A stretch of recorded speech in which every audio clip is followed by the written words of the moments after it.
Bonjour à toutes et à tous, bienvenue dans le podcast La Soirée avec Monsieur Faresiam. Soit.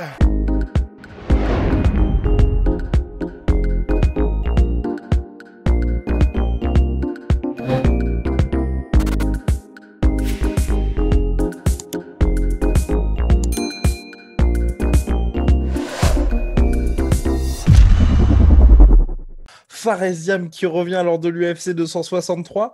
Bon bah Fares, déjà bonjour. Bonjour, merci à toi pour l'interview.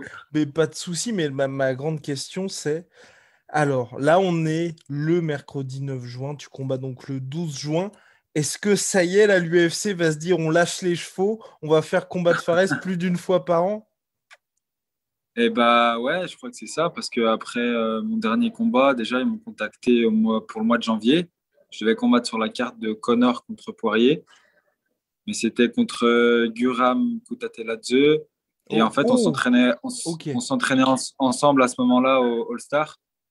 Et du coup, on a fait le choix tous les deux de pas boxer. Du coup, ils nous ont replacés tous les deux D'accord. un peu après. Ok.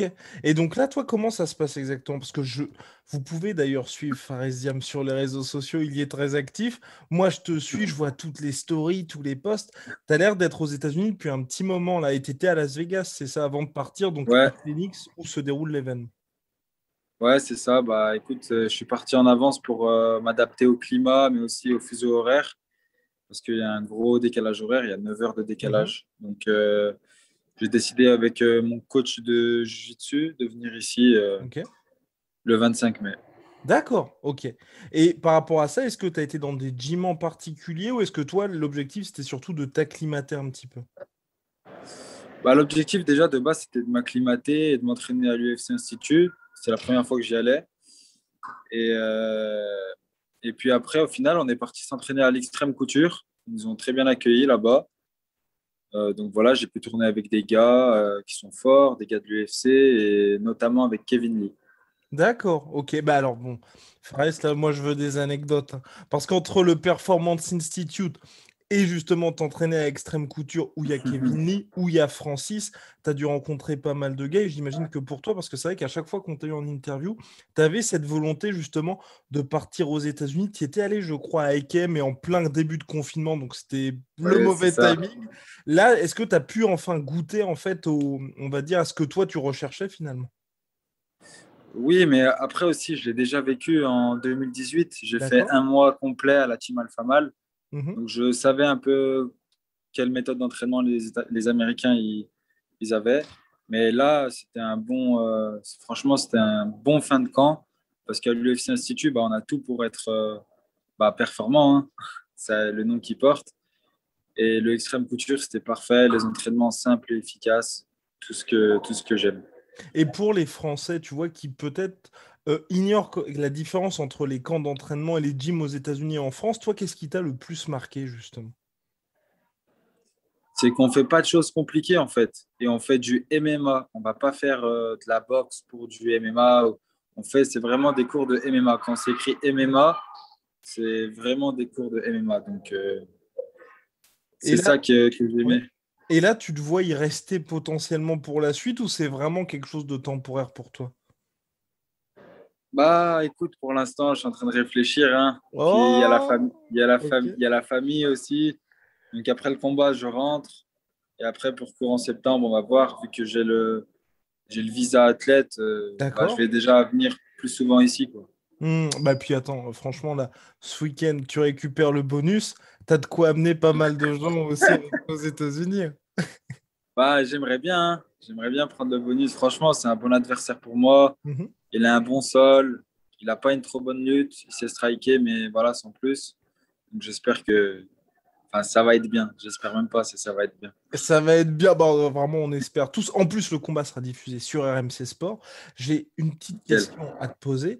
Comment est-ce que ça s'est passé justement, toi, ta préparation pour ce combat? Parce que là, j'ai vu donc tes dernières stories. Suivez Fares sur ses réseaux sociaux. Vous allez tous savoir de sa préparation. Donc là, j'ai vu qu'il y a, Merci. il y a le reste de ton camp qui est venu, enfin, il y a le reste de tes hommes de coin qui est arrivé cette semaine. Mais avant, tu étais avec ton coach de striking, c'est ça? Non, jiu-jitsu. D'accord, de Jiu-Jitsu, ok. Grappling, ouais. D'accord, ok. Et qui lui avait fait et est resté avec toi du coup durant toute la prépa aux États-Unis. c'est ça. Ouais. Ok, d'accord. Et donc, j'imagine que vous avez accès donc l'essentiel du camp là-dessus. Bah voilà, mais il s'est striké aussi, vu que on est une équipe de strikers. Du coup, ça fait Ouais, 1 an, on le prépare, on a envie qu'il combat là. Lui, il n'a pas trop envie, mais il strike bien, franchement. En plus, ce qui est bien, c'est qu'il a à peu près le gabarit de mon adversaire. Au sol, il est super fort. Il a fait rêver les Américains au sol, donc j'étais d'accord. content.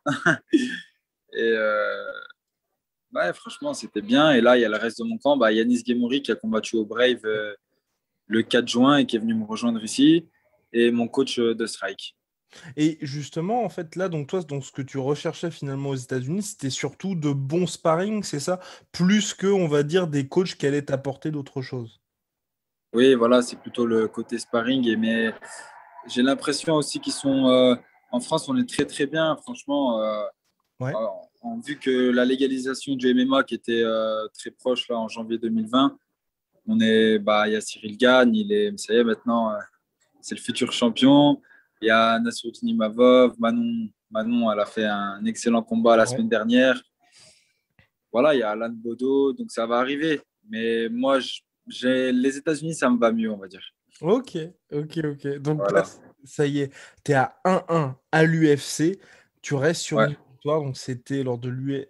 C'était en octobre. C'était en octobre dernier à Abu Dhabi. Là, c'est finalement ton premier combat hors d'Abu Dhabi alors que tu étais à Ouais. l'UFC. Pour toi, est-ce que tu apprends un petit peu finalement ces débuts aux États-Unis ou est-ce que le fait que tu aies sécurisé la victoire la dernière fois, ça t'a déjà enlevé un poids? Ça m'a déjà enlevé un poids la dernière fois parce que être sur 2 défaites à l'UFC, c'est pas bon Ouais. du tout. Mais en fait, ce que j'ai aimé, c'est que j'ai combattu le 17 octobre et 2 semaines, voire 3 semaines après, ils m'ont recontacté pour recombattre tout de suite. Donc ça, j'ai bien apprécié. Ça veut dire qu'ils voulaient que je reste actif et qu'ils ont aimé mon dernier combat. Et non, les États-Unis, ça ne fait pas peur. Franchement, je suis même content d'être ici. C'est une grosse carte. J'ai vu Adesanya, j'ai vu Vettori. Il y a vraiment du beau monde. Ok, et donc à quoi peut-on s'attendre là finalement? Parce que bon, tu voulais le combat contre Bobby Green, malheureusement ça ne s'est pas fait. Finalement, tu as Luigi Vendramini. Pharrezia va passer ses nerfs sur Luigi samedi soir, c'est ça? Voilà. Samedi soir, on passe les nerfs sur Luigi et après, il n'y aura pas de call-out, mais j'aimerais bien quand même ce combat avec Bobby Green, hein. Il est bien D'accord. classé. Ça fait un moment qu'il est à l'UFC et je sens qu'il est accessible pour moi. Et toi, justement, là, pour la suite, qu'est-ce que t'envisages un petit peu? Parce que c'est vrai que, en tout cas, moi, de mon point de vue, c'est vrai que tu es à l'UFC, à chaque fois, l'UFC te met sur les grosses cartes, donc on a l'impression qu'ils misent quand même sur toi. Mais tu vois, tu prends ton temps pour les combats. Est-ce que tu as déjà un plan en tête ou là, pour l'instant, tu es vraiment dans cette recherche déjà d'abord de progresser et ensuite de prendre les combats? Bah, moi, je veux grandir avec l'UFC. Donc, grandir avec l'UFC, ça veut dire que je veux prendre mon temps, prendre mes marques. Euh, et puis voilà, là, pour l'instant, l'UFC, il me laisse de bonnes chances. J'ai fait la carte de Khabib Poirier, la carte de Ortega Zombie, c'est quand même une bonne carte. Et là, c'est Adesanya, Vettori, Figueiredo, Moreno. Voilà, il y a du beau monde Nate aussi. Diaz Ned quand même. Diaz, Ned Diaz, Edwards, même Damien Maia, hein. Ouais, Donc, vraiment, il y a du haut niveau, il y a du lourd. Et moi, j'aimerais bien combattre au moins 2, 3 fois par an. Ça me d'accord. suffit. Et qu'est-ce qui Voilà. fait que justement jusqu'à maintenant, que ce soit 2019-2020, tu avais été un petit peu plus calme au niveau de l'activité? Et bah, franchement, je sais pas, je choisis pas en fait. C'est eux qui D'accord? décident quand est-ce qu'on combat. Après, on envoie des mails, voilà. Mais je pense, je venais de prendre une défaite, puis après, il y avait le Covid. Donc, ça a annulé mon combat du mois de. Je devais combattre au mois de juin 2020, ça a été annulé. Après, je devais combattre au mois de juillet, mais j'étais blessé. Ça a été octobre finalement. Après, d'octobre, ils voulaient janvier, mais on a dit non avec Guram. Et là, c'est juin. Mais je Hmm, pense que ça va. Peut-être qu'ils vont me rappeler pour août, septembre. Mais bon, je préférerais octobre. Comme ça, j'ai le ok. temps. D'accord. Et comment ça se passe exactement là, avec ton management? Est-ce que vous avez fixé des objectifs justement, là, soit pour cette fin d'année, soit pour 2022, de se dire on intègre le top 15, enfin. Non, je pense que le top 15, j'en suis encore loin. Bah là, je Mhm. regarde un classement qui est approximatif au classement UFC. J'ai vu que j'étais 42e, donc Ah déjà, oui, je suis sur Fight content. Matrix? Ou J'ai sur... vu que ouais, j'étais ça. 42e à l'UFC, Mhm. donc ça, c'est bien. Et mais après, mon objectif avec mon management, mon manager Guillaume Pelletier, c'est de grimper les échelons, mais petit à petit. Comme on a dit, grandir avec l'UFC, un peu à la Charles Oliveira, mais en moins de temps, quoi. Bah après, honnêtement, on va pas se mentir, si tu prends aussi 10 piges pour aller jusqu'au titre de champion, tu seras content hein, quand même. Même je mets 20 piges, hein, je te dis. Voilà. Fares, 40 piges, champion UFC. Mais Voilà. et plus globalement, là, quand tu regardes cette catégorie, parce que c'est vrai que toi, t'es arrivé à l'UFC, il y avait Habib, c'était lui le champion qui paraissait quasi inatteignable, tu vois. Là, Ouais. on a l'impression que ça s'ouvre un petit peu. Est-ce que chez toi aussi, quelque part, tu t'es dit, c'est possible. Et même en voyant, tu vois, Charles Oliveira, ça t'a peut-être dit, parce que, bah, évidemment, n'étant pas combattant professionnel, je peux Ouais. pas ressentir ce que tu ressens, mais tu vas te dire, putain, on peut y arriver, en fait. On peut y arriver. Franchement, ouais, je me suis dit ça parce que c'est vrai que depuis que Khabib est parti, ça libère un poids pour plein de combattants. Et après, il y a encore du monde, hein, franchement, il y a encore du beau monde, mais je pense dans quelques années, ils vont partir. Genre les Poirier, Gadge, Ferguson, tout ça. Voilà, ils ont tous le top 15, ils ont la majorité, ils ont 30 ans. Donc ils ne vont pas rester, rester jusqu'à leurs 42 ans, ça les regarde, mais voilà, je pense que ça va se déboucher bien.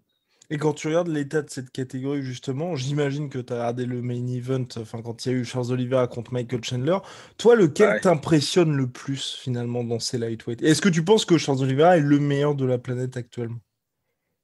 En lightweight, Ouais. ouais, je pense que c'est lui. Hmm. Actuellement, je pense que c'est lui. Après, je pense que Chandler aurait pu le battre. Je n'ai pas compris pourquoi il a essayé de rester au sol avec lui. Moi, je pense que Chandler, il aurait pu le battre, mais Oliveira, depuis son combat contre Kevin Lee, après Ferguson, après, j'ai dit, ce gars, il est trop fort. Hmm. Et pour avoir tourné avec Kevin Lee, justement, qui, bon, aujourd'hui, c'est un welterweight, mais il a fait quand même l'essentiel de sa carrière chez les lightweight. Est-ce que ça te permet aussi de te dire, OK, c'est ce qui me manque par rapport au plus haut niveau, ou au contraire, en tournant avec lui, tu te dis, bah, finalement, moi, Faresiam français, voilà, qui s'entraîne à Lyon et tout, j'ai rien à envier à ces gars-là. Non, on a toujours. Moi, je suis toujours à la recherche de progression, donc je me dis jamais, ouais, j'ai rien à envier. Bon, quand c'est nul, ouais, je vais dire ça. Mais bon, là, c'est quand même du top niveau Ouais. et puis un entraînement, c'est pas un combat, quoi. Mhm. Donc, non, il y a toujours les Américains, ils sont très, très physiques. D'accord. Ça, rien à dire, ils sont physiques, ils ont le cardio, ils ont tout. Le striking, ils sont un peu légers, mais la lutte et le sol, ils sont quand même bien. D'accord. Et c'est donc quelque chose là où pour la suite, tu dis tu vas peut-être soit mettre l'accent dessus, ou enfin tu prévois de faire des choses par rapport à ça, ou au contraire tu dis bah pour l'instant, toi, qui es donc ancien combattant du Glory, hein, tu te dis bah le striking c'est quand même pas mal d'avoir l'avantage là-dessus. Ouais, franchement, je me dis que le striking, j'ai un bel avantage hein, dans ma catégorie déjà. Après, il y a quand même des bons strikers dans ma catégorie, comme Raphaël Fiziev et Ouais. Brad Riddle. Donc, c'est des anciens du Muay Thai qui ont fait beaucoup de combats en Muay Thai. Donc, ils sont très forts. Mais sinon, avec le reste, j'ai rien à envier. Hmm. Intéressant. Bon, je vais pas t'embêter plus longtemps. Dans la nuit de samedi à dimanche, donc tu reviens à UFC 263, la prediction de Faresiam pour ton propre combat. Euh, la prédiction. Moi, je pense que je vais le mettre KO au deuxième round. Donc, ok. Bon bah En tout cas, voilà. c'est ce que je veux. Après, si c'est la décision, c'est la décision. Mais quand je m'imagine dans ma tête le combat, je m'imagine faire un bon premier round avec lui et après réussir à le mettre KO au deuxième round. D'accord, ok. Bon, bah parfait. Et oh, toute dernière question. C'est vrai que je sais que pour ton deuxième combat, tu avais un petit peu changé les choses au niveau de ton camp d'entraînement aujourd'hui. Est-ce que tu as un head coach? Comment est-ce que ça se passe, la structure qui t'entoure exactement? Et en fait, je fais des stages à l'étranger, D'accord? comme j'ai fait en Suède au mois de novembre. Et quand je suis revenu, j'ai vraiment bien progressé. J'avais tourné avec Ramzat, avec Guram, il y avait des gars super forts. Et sinon, je suis toujours avec ma team de Lyon, mon coach de Jiu-Jitsu de Lyon et mon coach de strike de Lyon, mes partenaires d'entraînement. Après, on a fait des sparring un peu à droite à gauche avec Carla Monsou. Voilà, on a fait 2-3 sparring et c'était bien. Ok. Bon, bah voilà, bah formidable. Merci beaucoup, Fares. Bon courage pour la dernière ligne droite. Et puis, bah samedi, bah, c'est pour toi, hein. Allez, formidable. Merci beaucoup à la sueur et j'en profite pour vous encourager encore à continuer. Vous faites un beau travail. Oi, oi, oi. Donc, merci pour tout. Et, euh, et j'en profite. Merci à mes sponsors, merci à mes partenaires, merci à ma ville, Lyon, la France, tout le monde, l'Algérie. Merci beaucoup.